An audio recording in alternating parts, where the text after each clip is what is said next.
Great. Good evening, everyone, again. Thank you for joining us today. We have an excellent webinar lined up for you. Before we go ahead, though, I would like to introduce myself. My name is Aditi, and I'm an Education USA advisor from the Mumbai Center. Um, Before I hand it over to today's presenter, I wanted to just take a minute and talk to you guys about who we are and what we do. Education USA is your official source on higher education. So we are, a US government supported organization. So think about Education USA as a global network of student advising centers. We exist so that we can give you accurate, comprehensive, current information about higher education, but I think more importantly, unbiased information that will help you make the right choices.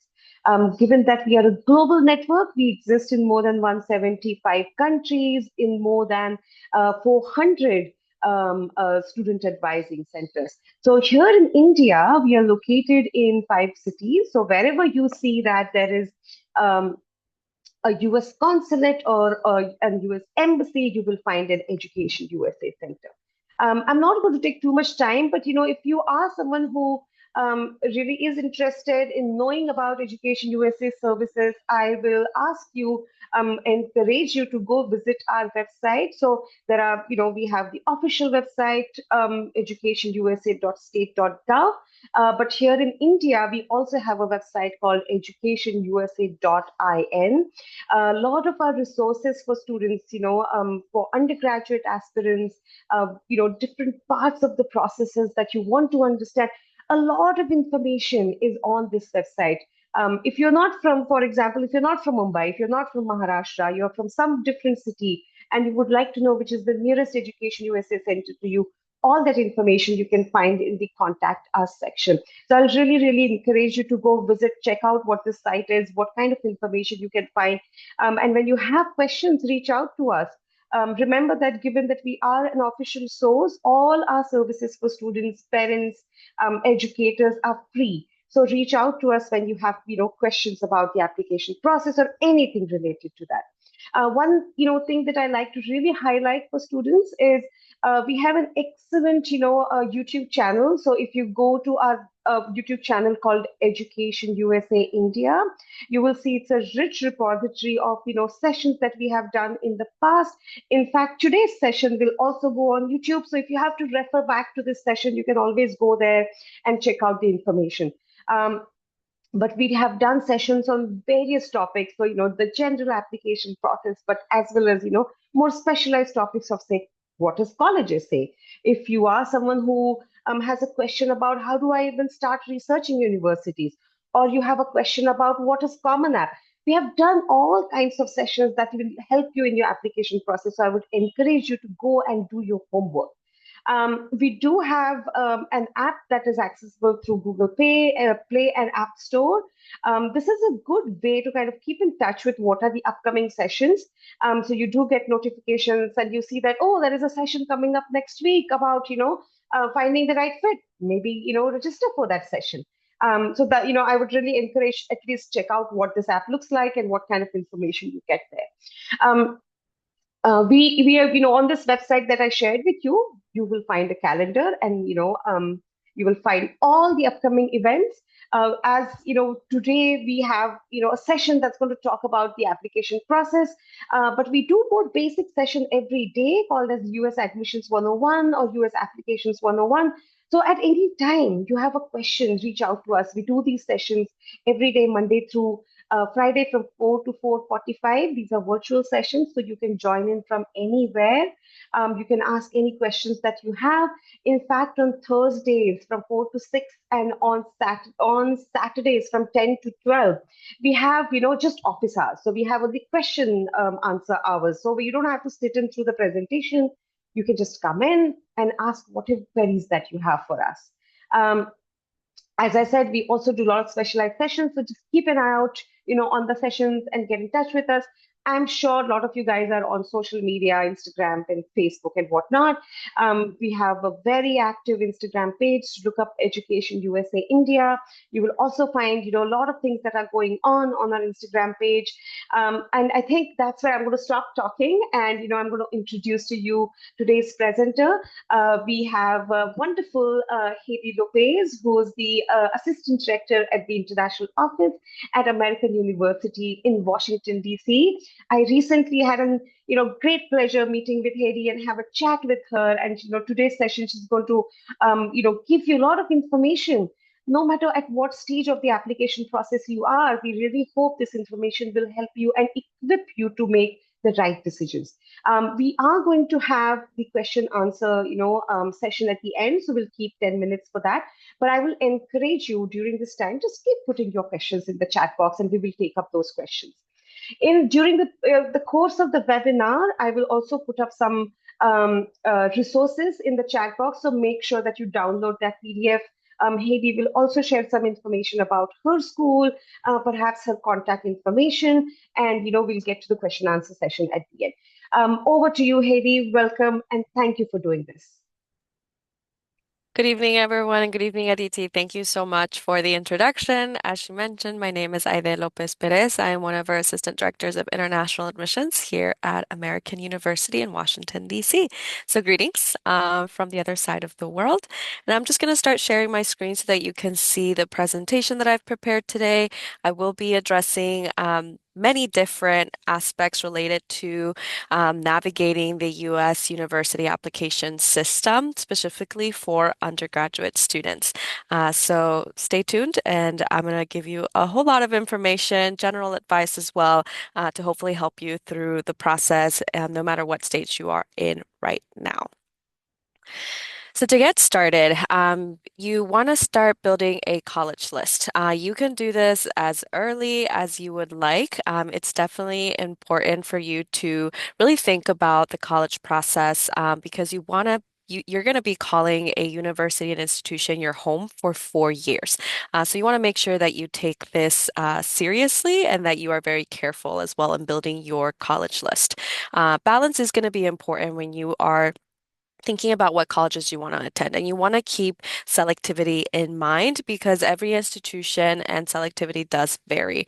And so you will hopefully try to get a general list of maybe about 6 to 10 schools, perhaps. We've had there's many students who also do create a college list, including 15 or plus institutions as well. So it really depends on what your interests are and what locations you're interested in. But to start with, you want to think about selectivity. You want to think about reach schools, target schools, as well as likely schools. And this really refers to the schools that may have, a 1% admission rate or even 10% admission rate, right? And so those schools are going to be like your reach schools. They're very much competitive to get into. And so you want to have maybe a couple of these schools on your list if you want to encounter that rigor in your curriculum throughout your undergraduate experience. There's also target schools, and these target schools are going to be very good fits for you as well, just as much as the reach schools. But it might be, you might have a pretty good chance of admission. You might see this coming into like the 40s or 50% of admission rates as well. And then you have your likely schools, where you can definitely see yourself on this campus and at this institution, still make the most out of your time. It still provides all sorts of academic experiences you might be looking for. And the admission rate is pretty manageable. So you see an admission rate perhaps of 80, 70%, maybe 60% as well. And these are going to be your likely schools. So you want to make sure that you have a pretty well balanced list. You don't want your college list to only include schools that have a 10% admission rate, right? Because you are really lowering the opportunity for you to receive offers. And so you want to make sure that you have a balance. Every institution is going to have some really great programs, some very unique programs as well. You're going to hopefully receive a lot of student resources. Different communities are going to be available at each institution. So make sure that you are doing your research. And keep in mind that you should want to attend all of the schools on your list. So the application process is not easy. It takes a lot of work. Absolutely. You will have to maybe write some essays, maybe submit different applications. And so you really want to make sure that all of the work and time commitment that you put into your application, that it's for an institution that you would love to be a student in. And it's really going to help you make the most out of your undergraduate experience as well. You want to find common traits among the schools on your list. And this is going to be helpful for you to identify the schools that are going to be really good fits for you. When we talk about the right fit college, we're thinking about all sorts of aspects related to your undergraduate experience, not just the strength of academic programs, not just the number of internship opportunities and experiential learning opportunities or study abroad programs, but you also have to think about the location. Are you going to be in a big city? Are you going to be in maybe a medium-sized city? Do you want public transportation to be available? Do you want to be near an international airport? Would you prefer to be in a school that has 30,000 students? Or would you rather be in a school that has maybe 6,000 students? And it's very easy for you to build that sense of community, perhaps. And so that is something you want to keep in mind when you're looking for that right fit college. And these are common traits that you can find amongst a number of different institutions in different cities and different locations across the United States. So it is something to keep in mind as you're building your college list. So think of size. Think of location. If you're interested in athletics, think about the sports programs they may offer and what division with the NCAA they are a part of. Think about the student life as well. Do you want to be very active? Do you want to be in a competitive environment? Would you rather be in a more cooperative environment? Um, and so all of these aspects to a college campus are going to be important when building that college list. Again, I mentioned academics and Greek life as well. Would you like to be a part of a sorority and be a part of a much larger national community as well in the U.S.? And so that these are definitely aspects of the undergraduate experience that you will encounter and that you want to consider when you're building your college list. When you are preparing for to begin the application process, you definitely want to start seeing, you want to start being proactive about your research and about having that list ready to go by the second to last year of your secondary school. And so this is typically what we refer to as a junior year. You want to continue to challenge yourself academically. You want to prepare as well for your standardized test if you will be taking those. And this is going to be really the time to start thinking about making that list official for yourself, but also organizing your deadlines, your dates, as well as any standardized exams that may be required of you.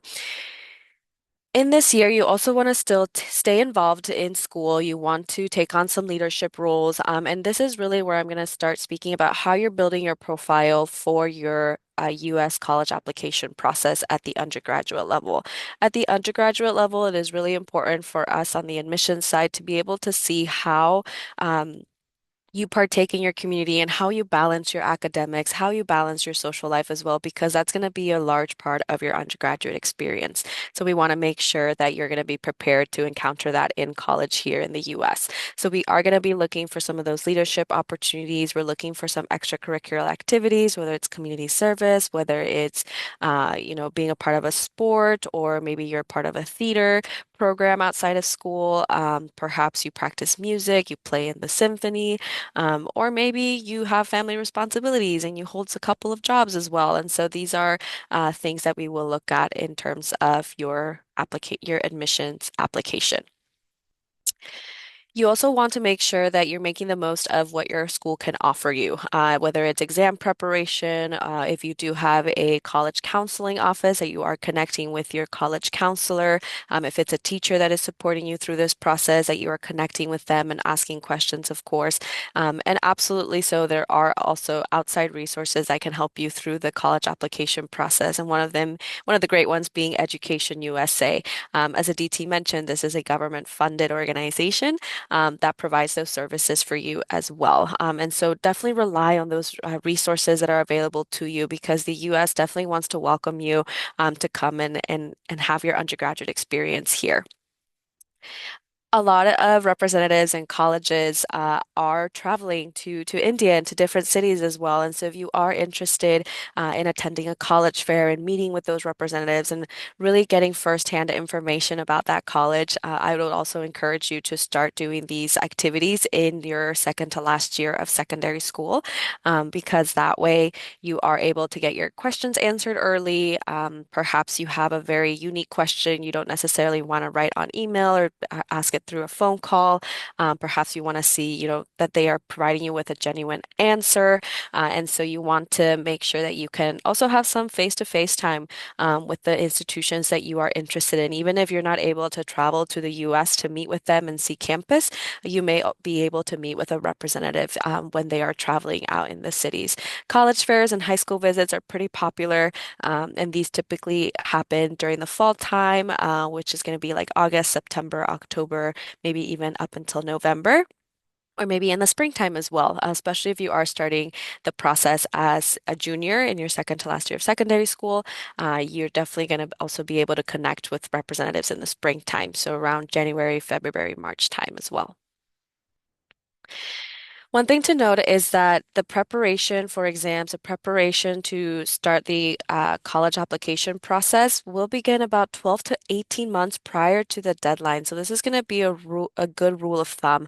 You want to make sure that you are really taking into account how much time you may need to start preparing for your college admissions process. So just make sure that you do some self-reflection as well. Think about the schools that you want to attend, and start building that profile early to be successful in those admissions applications. This is a very, very general timeline as to what you should keep in mind in terms of your admissions process. And so senior year, we are referring to that last year that you're going to be in school. And so you want to start thinking about the summer before that year. You're going to start doing your research on schools, maybe do some college campus visits as well. You can also do virtual tours. A lot of schools will offer that option. You can do virtual webinars to learn more about a specific institution and be able to ask questions as well. And so that's going to be a really good project to have during that summertime when you are not in classes, but you do want to learn more about the colleges that you're considering. Typically on in the summer as well, August 1st is when colleges will open their applications in the United States. And so this is also part of the summertime as well when you are starting to create that college list. You can start checking off the colleges that you will be applying to either via the Common Application or the Coalition app. Or if your institution has a unique admissions application, you want to make sure that you are staying organized and understanding that application as well. October 1st is going to be a big date to remember because if you are eligible for need-based aid, you may have to submit an application via the FAFSA, via the CSS profile, or maybe the school has an international student financial aid application that is institutional. So you can't provide that same application to other institutions as well. So make sure you do your research. Um, and then in the mid-fall, you are perhaps about to hit the deadlines for early action, early decision. I will go through the different types of applications available, but that's going to typically be in the November time, December time when you will see those deadlines come up. And in early December, maybe late January, students might start getting notification for the admissions applications that they submitted. And so this is what the winter is going to look like for you if you are considering colleges in the United States. The timeline does continue because then in the March and April time, you may also be receiving notification of admission from institutions depending on when they release their decisions. And so this is really going to be the time where you're going to have perhaps more tailored questions for the institutions you're considering, right? You might already have a decision. You might already have an understanding of what financial aid to expect from an institution as well, or a merit scholarship or anything like that. And so then you are able to ask more personalized questions regarding your admissions process with that institution. And so definitely take that time to ask your questions and get as much information as you can to then be able to make a decision as to what institution to attend. So May 1st is the national enrollment deadline in the United States. And so all students, whether you're international or inside the US, are required to make their decision by May 1st if you're not applying ED, of course. So I will reference that later. This summer here is referring to the summer after you've already finished high school, perhaps. Maybe you will finish secondary school later in that August time, but you're still going to be in time to attend as a first year student in the fall semester. And traditionally, it is in the fall semester that students begin their courses. A fall semester can begin in August. It can also begin in September. Depends if the institution has a trimester system or a semester system, or maybe quarterly system too. So it is something to take into account. But again, this is just a very general timeline. Your timeline might look a little bit different depending on the institutions that you're applying to and the deadlines that they provide you with. I'm going to speak to the different types of applications and application deadlines as well. Um, with early decision and early action, these are the two different types of admission applications. Early decision and early action are gonna have perhaps the same deadline. Early decision is going to be the binding application to admission. And so if you are interested in one school, it is your dream school, it is your first choice school, that is what we refer to it as, then you may decide to apply early decision to that institution. Applying early decision does commit you to attending that institution, so you do sign an agreement. So the student, the parent, and the school official will sign an agreement stating that if the student is admitted to that institution, they commit to attending and they withdraw their applications from any other institution if they are admitted. So if you want to make sure that if you want to apply early decision to your dream school, that it's really going to be the best fit institution for you. And it's going to provide you with the best undergraduate experience that is for you as well. Early action is the non-binding application, and you can benefit from this application because you are applying early to an institution and you receive your admission decision much earlier as well.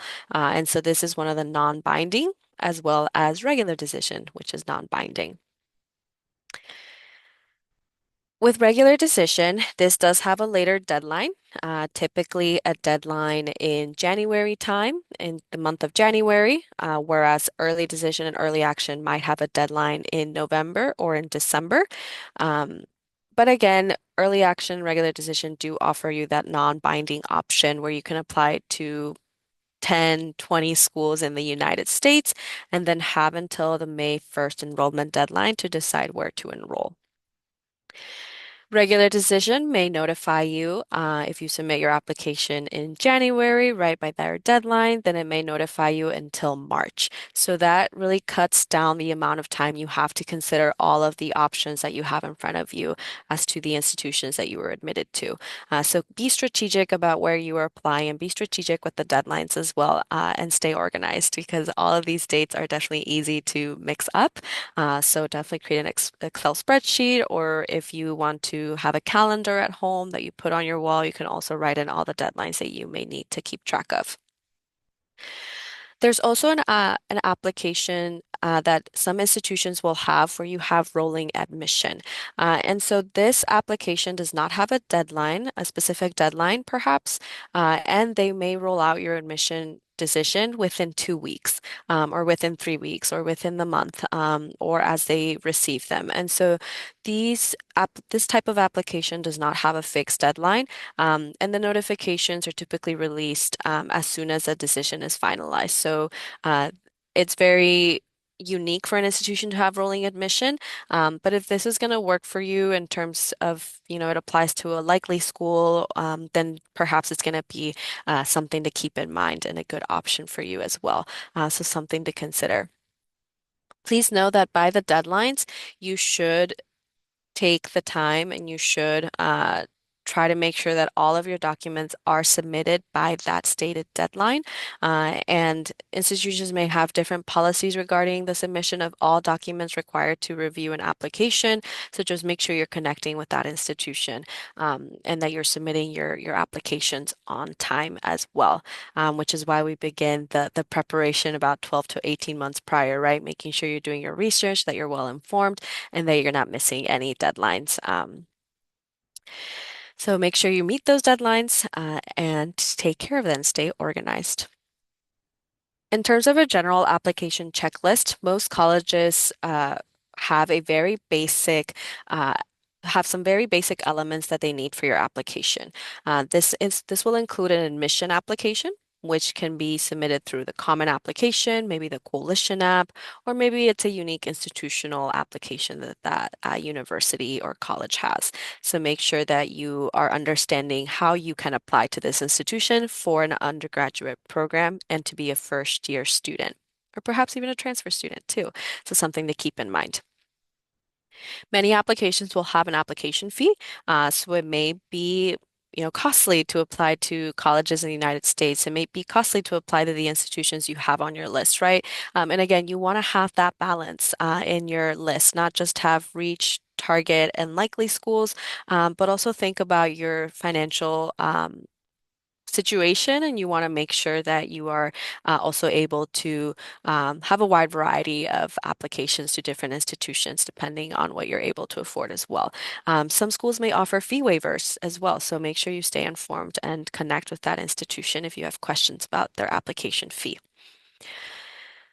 Every school will require an official transcript of some sort, and so that typically will come from the institution that you've been attending. If you've had to move around, you will need to be able to access kind of official documents to make sure that that institution receives them, typically through the Common App or the Coalition app. Those school officials are able to provide those official documents via those portals, and so that would be definitely good to start planning. If you did have to move around a lot in your academic history, make sure that you are able to get all of the academic documents to the institution that you are applying to. And these are just basic requirements as well. Some schools may require standardized test results, and so it depends whether the school requires the SAT or the ACT, whether an institution is test optional or test blind. And so if a school is test optional, you really do have the flexibility to submit those test scores, but you want to make sure that you connect with the admissions representative to ask whether what sort of score would be beneficial to submit. Maybe if the score could be detrimental to your file as well, if they see that it's too low and doesn't necessarily meet the average score the students are applying with. And so it's something to consider and a good question to ask. Some institutions are test blind, so even if you do submit a test score, they will not look at that test score or consider it for your admission or for merit scholarship. And so you want to make sure that you are well informed as to what test score your school requires, or the school that you're interested in requires, or if they are test optional or test blind. If you're applying to some of those technical programs, maybe in the STEM majors, maybe engineering as well, then you might want to consider whether the institution will require you to submit a subject test. And typically, institutions provide these exams to you in your first year or over the summer. Maybe they can provide those virtually, but you want to make sure that you're staying informed. Some institutions will also require you to submit results of any national exams that you might have taken, maybe IGCSE results, O levels, A levels as well, if you've already graduated school. So you want to make sure that you also have your official scores to provide. The Standard 10 will definitely be looked at as well, so something to keep in mind as you're considering where you're applying and what they may require of you to see your academic preparation. Again, another basic element of an admissions application for a U.S. institution, you're going to need a letter of recommendation, a personal essay, and of course, an activity report or resume. Because again, a lot of institutions might do a holistic review process, and this is where admissions not just considers your academic preparation, but also considers your fit to their institution based on any community involvement that you've had, based on any extracurricular activities based on your personal values as well. And so they want to make sure that the institutional values continue in their incoming class of students. So these are all factors that we do consider in terms of the application process. At American University specifically, we do have a holistic application review. So if you do have any questions about this process, you're more than welcome to reach out later on. And some schools may not have that holistic application review. And so that is something to maybe ask the institutions that you are interested in to see what will be considered. Additional components of your application may include supplemental essays related to the program that you're interested in, as to why you want to, apply to this major. Some schools may read your application within the context of the school that you're applying to. So if you're interested in business and you're applying to the business school at that institution, they may require you to already have a couple of business courses under your belt. They may want to see a certain level of math, or they might want to see, um, a well-rounded academic curriculum that you've taken in the past 2 years or whatnot. And so you definitely want to make sure that you are looking for any sort of supplemental requirements an institution might have that are, in addition to the basic elements of an admissions application. Some schools may require an interview. An admissions interview can be evaluative or it can be informational. An evaluative interview will be considered during your admissions application review. And so they will consider, your responses. They will consider, your manner of speaking. They will consider as well your presentation. And so that might be something that those institutions might be looking for in their incoming students. At AU specifically, we do offer informational interviews, and these interviews are really an opportunity for students to connect with AU and to be able to ask questions, and that we are able to answer firsthand as well. And so these will not be considered, the informational interviews are not considered during the admissions review. So they will not be considered as part of your fit to the university. It really is just a opportunity for you to connect with us and to be able to have direct access to your admissions representative and to the university as a whole. So two types of interviews. Make sure you do your research. There may be separate applications to special programs. There may be a separate application required if you want to be part of the honors program or if you want to be a part of a unique academic program as well. And so you want to make sure that you are not missing out on the opportunities that you are looking for. Some schools may automatically consider you for special programs, such as an honors program, right? Whereas some schools, such as American University, you have to apply separately for an AU honors program. And so you would have to submit your admissions application, but then submit a special program application as well, with maybe some additional essays. And so you want to make sure again that you are staying organized and you're doing your research online, that you're connecting with Education USA. If you need help navigating through websites and the amount of information that you are being exposed to, because you do have to be very careful that you are not missing any deadlines or that you're not missing any requirements for the undergraduate experience you're looking for. Some schools may require separate applications for scholarships. So if you want to be considered for a merit scholarship, maybe you want to be considered for a specific business scholarship you want to make sure that you are looking at those application requirements. Some institutions will consider you automatically for merit scholarship. American University is one of them. You don't have to submit a separate application. You will be automatically considered based on your academic performance. Um, but some schools may require you to submit test scores if you want to be considered for a merit scholarship. And so that is something to keep in mind. Some schools may require you to have a very robust resume or activities list to be considered for another type of scholarship. There are some schools where They might have a scholarship specifically related to students that are first generation or students that are coming from a specific region of the world or students that are coming from a specific religion as well. And so there might be a wide variety of opportunities out there. You just have to find out what the requirements are for you to be considered for those scholarships and opportunities. Depending on your major, you may be required to submit a portfolio, perhaps an audition. And so the audition's typically related to theater programs, music programs in the arts specifically, and a portfolio typically for students interested in like architecture or in programs in the arts, graphic design, maybe interior design as well. So stay informed as to what the major you are considering, what it will require for your admission to that program.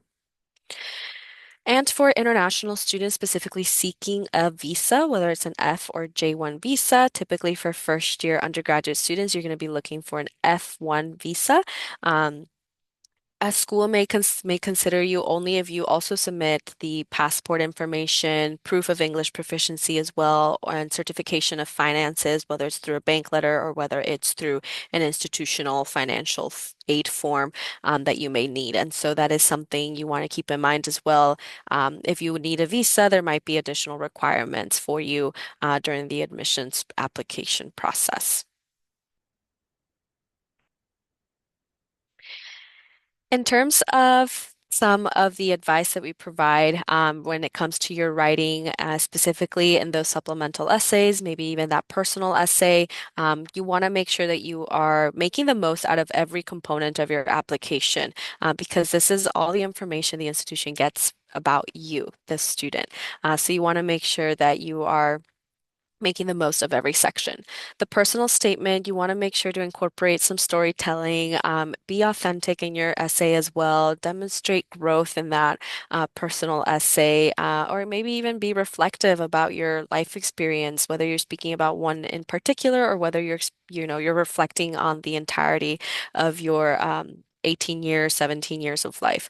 So that is something to keep in mind. We are very good at noticing essays that are that are lacking in authenticity. So you want to make sure that you're speaking about yourself and you're really kind of reflecting on how you've developed and grown throughout your academic experience thus far or throughout your life experience thus far as well.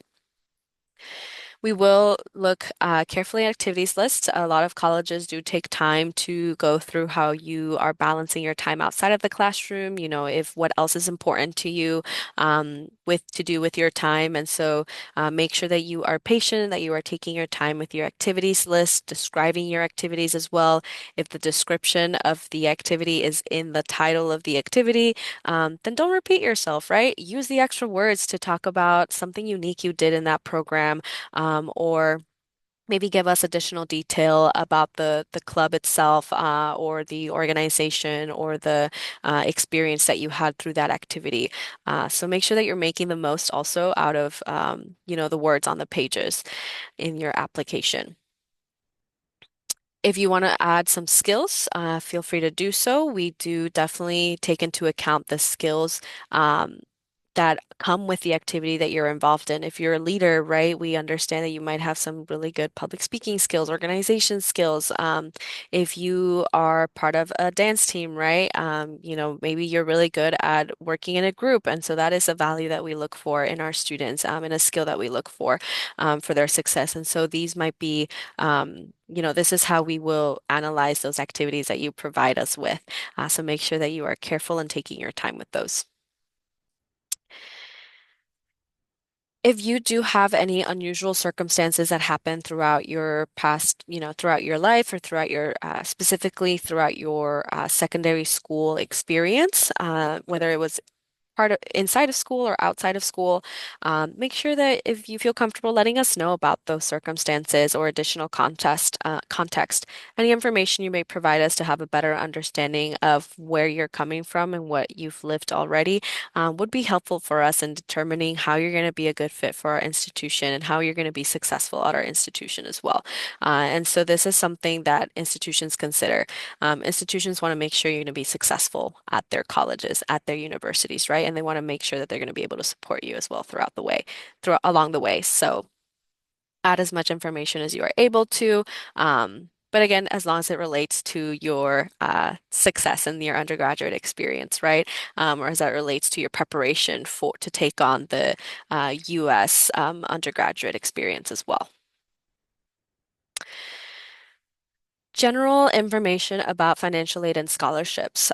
So every institution is a little bit different when it comes to need-based aid. And as well as merit aid. But just to kind of describe the difference between the two, need-based aid relates to any financial aid that may be available to help you cover the cost of attendance at an institution related to what is needed. So they take into account how much you're able to invest in your education, how much the education costs, and then they're able to identify a way to close that gap, to bridge that gap, and be able to provide funds for you to come to that institution. There is also merit-based scholarships. Merit-based scholarships are only based on your academic performance, on merit specifically, right? It's in the name already. So when you are thinking about the different types of financial aid an institution may offer, it may they may offer need-based aid, they may offer merit aid, but just know that these two are different. And so always make sure you do your research and that you understand the difference between the two. When it comes to scholarships, these are some questions you want to keep in mind.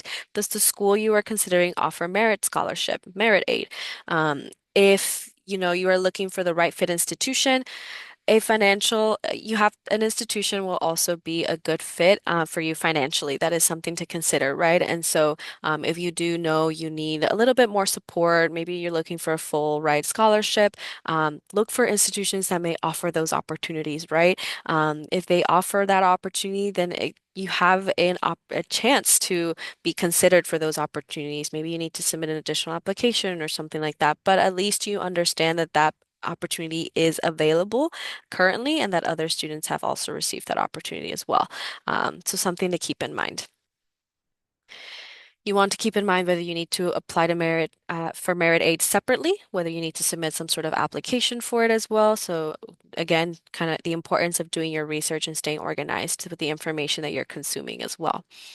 And you want to know whether these merit awards are competitive, right? Again, going back to finding the right fit college for you, it has to also be the right fit financially. And so if you know you need additional merit aid or additional aid, and you know that only the top 10% of admitted students receive a merit award, might not be such a great fit, right, financially for you in terms of an institution. It could then become a reach school in that sense, right? Or it could be a target school. Um, if you are aware that you are able to provide, up to $50,000 for your application or I mean, for your education expenses, maybe it's 50% of the cost of an institution. That is also something to consider when you are building your college list, making sure that it is within your means to attend and that it's going to be an affordable option as well. Need-based aid, you want to consider whether international students, specifically those who will require a visa to study in the United States, whether need-based aid is even available. Some institutions may not offer need-based aid to international students. Typically, need-based aid is offered to students that are U.S. citizens, U.S. residents, but you are become eligible by being able to submit the FAFSA and the CSS profile. And so you want to make sure that if need-based aid is going to be important to you to be able to accomplish your studies in the United States, you want to make sure that the institution you're interested in can offer that opportunity. So make sure to stay informed. Think about any outside scholarships that you can apply for. Make sure that you are, being safe about the research that you're conducting. Don't ever share your private information with an untrusted source. Make sure that you, again, make the most out of the resources available through Education USA, of course, and making sure that you are receiving guidance through this process, right? Because you want to be careful about the outside scholarships that you're considering. But these could also be an option, and just making sure that those outside scholarships can be applied to your education in the United States at an institution, whether it's a community college or university, a 4-year university or 2-year college as well. So something to keep in mind.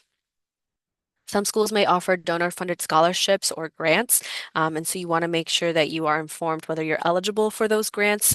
Don't just look at the website and see, oh, they have this really amazing scholarship. I'm going to apply to that institution. You want to make sure that you can be eligible for those opportunities as well. So again, just doing your research. And again, these are just some basic pieces of advice related to financial aid and scholarships.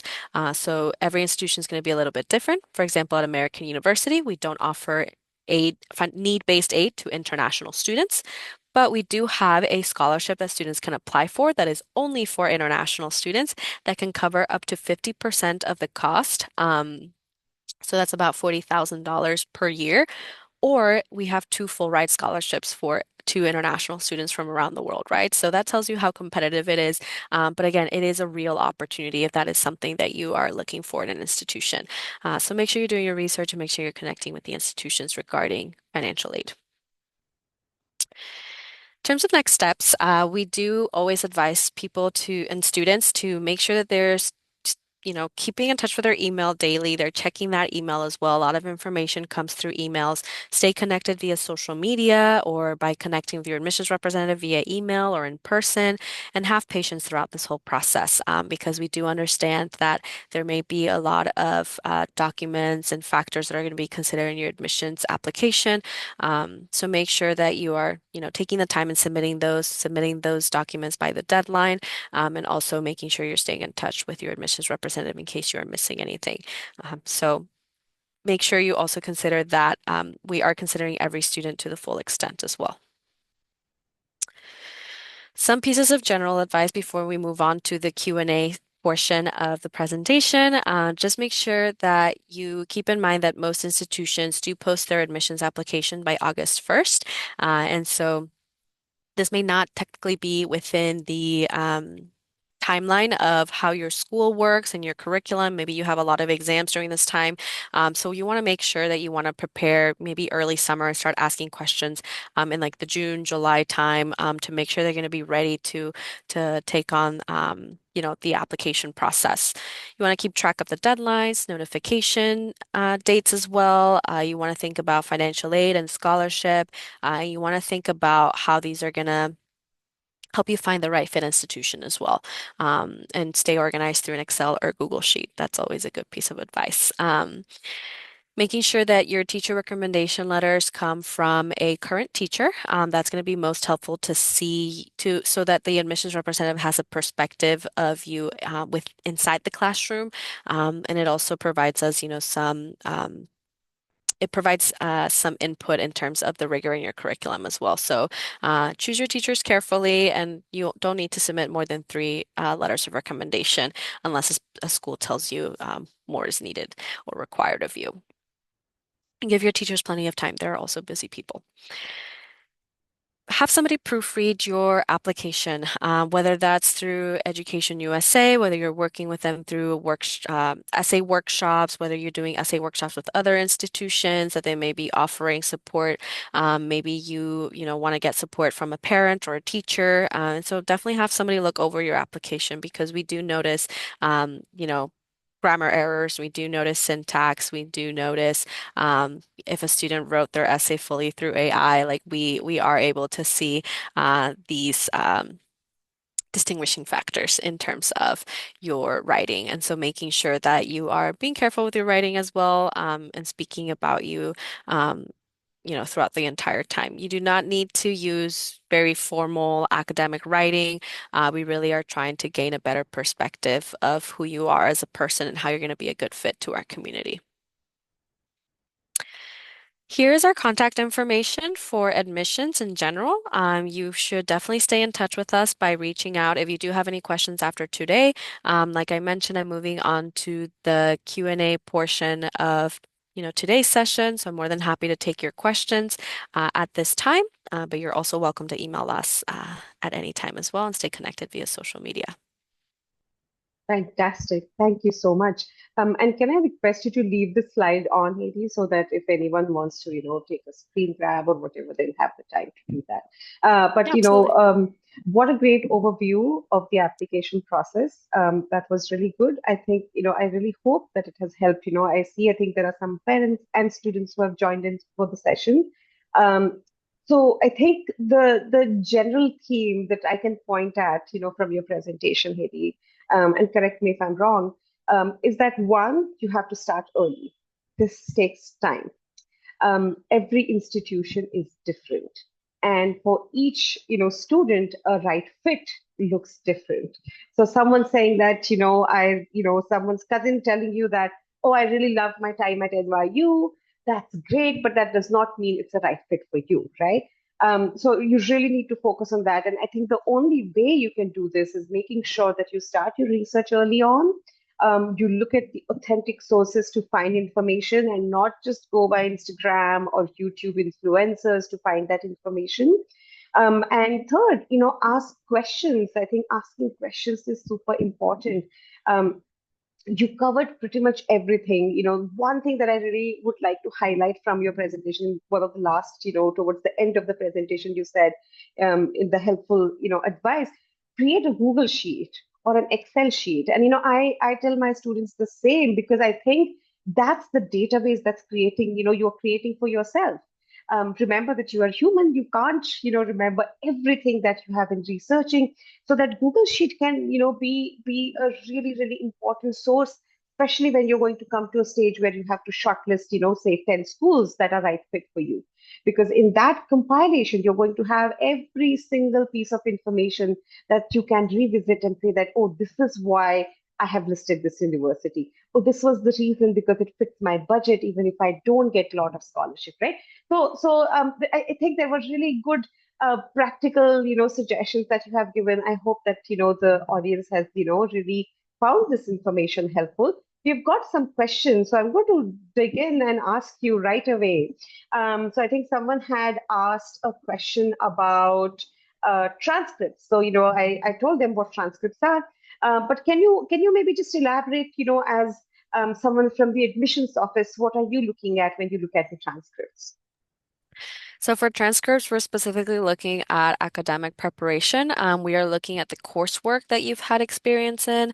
We're looking for some general courses in English and math and the sciences and social studies as well, whether that's through history, geography. If Also, we're looking for foreign languages. Perhaps you've studied Latin in school. Perhaps you've studied a local language as well. Perhaps you've studied French, German, maybe even English as well. And so those are kind of some general courses that we're looking for in an application. The transcript itself is going to be the record of the courses that you've taken as well as the grades that you've received in those courses, and whether that is and whether your grades are a combination of exams and class time and participation and homework that you've, completed. Some grades as well, we understand that are fully based on examinations that you've taken, and so these are factors that we take into account when we are looking at your transcript. We do also connect with Education USA advisors. We also connect with other organizations so that we make sure that we're understanding um, your academic preparation to the best of our ability to see how you're going to be able to take on the curriculum here. Because again, we are not in the business of setting up students for failure. We are in the business of setting up students for success. So we want to make sure that you're going to be prepared to take on that curriculum here, if it's related to your major or if it's related just to the general curriculum. Thank you so much. So, for Indian students, depending on what board of study that you come from, your transcript can look different, right? For some students who are studying, say, in international boards, you're going to have, say, high level and standard level courses. And I think the universities are interested in looking at if you're applying for an economics major, they want to see if you actually had economics perhaps at a HL level or SL level, right? So it's not um, I mean, let me rephrase this. It's your grades are important. They're a, really good quantitative parameter of your application. But the fact that what kind of, subjects or courses you have taken over the period of, 4 years, starting from grade 9 through the 12th, is something that, transcripts will help universities understand, right? Remember that for Indian students, international students, your grades not just from the 10th and 12th are looked at, but the 4 years are important because the universities want to look at the trajectory. It's not that, they're just interested in seeing whether you are the top of the class or not, but it's the trajectory that really matters, that shows whether you have been interested in studying what you have been studying for the past 4 years, right? So, keep those factors in mind. I think those are important things. And, if, I think your counselor at your school is going to be someone who can help you with some of these questions, very specific questions that let's say I'm going to ask you a next question. I'm just going to find that question somewhere here. Someone had asked about that they are Indian citizens, and what scholarship besides CSS profile that they can apply to. So, Hedy, if you want to take that, I can also add to that, after you finish. Sure, absolutely. I just mentioned this in part of the presentation where it really depends by the institution. At least for American universities specifically, we do have the Emerging Global Leader Scholarship that is specifically for international students that they're able to apply to. So it does require a separate application from your admissions application. Of course, all students are considered for merit-based scholarships at AU as well, so you do receive automatic consideration for those, and those can be up to $22,000 a year. Um, and so every institution is going to be a little bit different as well. Some institutions may offer need-based aid for Indian students, for students who don't have a U.S. citizenship or residency, right? And so if that is the case, they will have specific instructions as to what financial aid application you need to submit. Not all institutions will accept the CSS profile from an international student. Some institutions might have their own financial forms that you need to complete. And so you want to make sure that you do your research and check with every institution you're interested in. Aditi, would you like to add anything else as well? Yes, so I was just going to add to the fact that, the CSS, the college scholarship, file form allows you to fill in the information for what kind of family need do you have for your child's education, right? So, there are questions about maybe how many siblings does the student have? That just gives the university an idea about how much can the family afford, so that the universities can then look at their funding policies and see how much they can compensate based on the requirement, by the family. So CSS itself is not any sort of scholarship or financial aid. It is just a form for international students to fill out. As you correctly pointed out, it depends on the university if they accept CSS or they have a different form to understand the family need. It depends on the university. Every university in the US is different. In addition to that, I'll also say that majority of universities will have some sort of scholarships or merit-based scholarships, right? So I think the idea here is that when you're researching particular university, look at what majors are offered, see if it's, scholastically speaking, it's the right fit for you. What are the campus settings? Will you be thriving on this campus or not? And of course, then look at what kind of financial aid is offered to international students. It is very easy to get, buried in the information that you will find on the US university website, but try and keep the focus on whether the financial aid, whether that is need-based or merit-based, is, for international students. As Hedi also pointed out, that there might be universities which might have specific merit, scholarships for international students, right? Maybe there is a dean scholarship, maybe there is a president scholarship that international students can apply to. So this is what takes the longest. So you want to start at least a year and a half before you plan to join the US university. I hope that was able to that we were able to give you the response that you were looking for. And I'll also point out, so College Board is the agency that offers the SAT exams, but they also have the CSS profile and all the resources that you need to look up what you need to have before you submit your CSS form to the universities. So go check out College Board's website. If you can't find it, you can put it into the chat box, and I'm happy to share the link with you for that. Let's see. Someone has asked. And maybe you can, please talk about this. That is it preferable to apply for merit-based scholarships or need-based scholarships? I think you touched upon it a little bit, but let's just discuss it more. Preferable. In terms of your curriculum, right? If you had a very competitive, you were part of a very competitive coursework in your school as well, and you had some really high marks, then it's definitely you should definitely consider applying for merit-based scholarships as well. In terms of need-based aid, that need-based aid may take the form of scholarships, of grants, or it could even take the form of loans.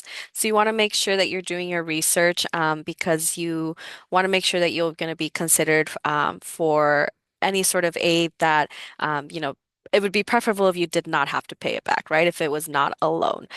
So definitely in terms of which one you should apply to, I mean, make the most of what is available to you and be able to apply to those opportunities if you are eligible. But definitely if loans are part of your financial plan, sure, great, consider them. But if they are not, it would be preferable not to take on any sort of loans for your experience. Aditi, would you like anything to add? No, I'll just say that, for Indian citizens, the need-based financial aid usually doesn't involve loans. That's mostly for American citizens. So there is a student in the audience actually who is US citizen and, who is eligible to then apply for FAFSA. And in FAFSA, you have, scholarships, but also loans and endowments and things like that. So work study, there are multiple options. And, you want to research, make a list of questions, and then come to Education USA. Will be happy to answer those. I know that it's already, past 7 o'clock, but let's take two more questions if you're okay with that. This is a very interesting question from the student that, do the chances of students applying to humanities, are not as good as students applying for sciences? Do you want to, you see so many applications, maybe you are the right one to, answer this question. So many applications. So, uh, again, this is really going to depend on the institution and the program as well, unfortunately. I would say that there are many liberal arts institutions that would love to, welcome you into their humanities programs and consider you even for any program in their arts as well. If you are looking for a more technical, major or a major related to, biology, physics, chemistry, engineering, architecture, graphic design, maybe, you want to keep in mind that they are also looking for students that have a background in math, that have a passion for the sciences, that have a passion for math as well. And for that specific program. And so it really depends on the major that you're interested in and the institutions that you're applying to as well. Some institutions have varying admission rates for programs that they offer. So it might be more competitive to, be admitted to an engineering school at X university. Whereas it would be maybe less competitive to apply to their business school. But that doesn't also mean that you are going to have the flexibility to then switch into their engineering school once you're a student, right? So these are factors you need to consider when you're building out your college list and thinking about the program you're interested in. Some schools may not even require you to apply for a major specifically. So American University itself, we are a liberal arts institution. We do inquire interdisciplinary studies. We want students to explore our academic offerings. And so students don't declare their major until the end of their second year. So when we are reviewing an application, we're not reviewing for a specific program. We're not looking for, specific business courses if you're interested in business, and you're not limited to staying in that academic program throughout your entire undergraduate experience. And so that is where the research is really going to come in handy and starting off with a year and a half in advance to really consider what programs you're interested in and how you want to be considered for those programs as well.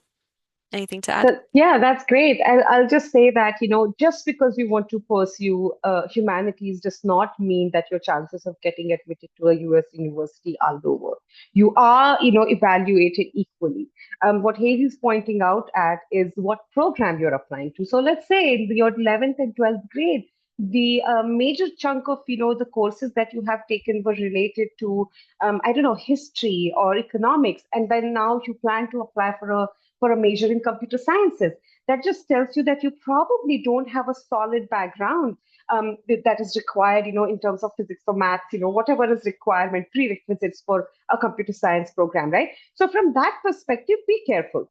But that being said, I will also say that, US universities are known for their flexibility especially at an undergraduate level. So it might be possible for you to go in as an economics major, but also take a minor or a major in statistics, right? It is quite possible that you might choose business as a major and perhaps study data as well, right? So there are all kinds of possibilities, and I think one of the salient features, if I can say, of higher education in the US is that you can add subjects, in especially as you said, in the first 2 years you really get to explore. So yes, you might like, you really, really love maybe biology, but you also love dancing or theater. Maybe you can add that as your minor or a second major. And I think that is what allows you to really develop a whole set of skills and not just one particular set of skills in a particular field, right? And I think that is something very, very fascinating about being an undergraduate student, in the US. Let's see. I think I'm going to take just one more question now. um, does it matter whether one has applied for specific stream or undecided? That's a great question, Mohit. And I'll just start, answering this question, Hedy, and you can add to this that it doesn't, but that comes with a caveat because every university is different. Every university's strength in programs can be different, right? If let's say that you apply to a particular university as an undecided, and they have a very strong program in engineering, so perhaps then changing that to, an engineering major might be a little challenging. So, when you have questions like that and you can't figure out, how do you take that call, reach out to Education USA. As I said, we represent all the accredited US universities. There are over 4,000 accredited US universities, right? Our goal is to help you find the right ones, the right fit ones, right? Um, and also, don't forget that while we are talking about all the academic options and how do you choose the major and whatnot, remember that you're not going to be in a classroom all the time. So, you have to look for what this campus has to offer to me. Am I going to be a happy student here? How is this, campus going to help me grow personally and professionally, right? Because just getting a GPA of 4.0 is never going to be enough, when you look at what kind of skills are required, for the future jobs, right? Or even the current jobs. So think from almost a 360, degrees that what this university overall has to offer to me. What kind of requirements does it meet? What do I want to do, right? And then see if it's a right fit or not.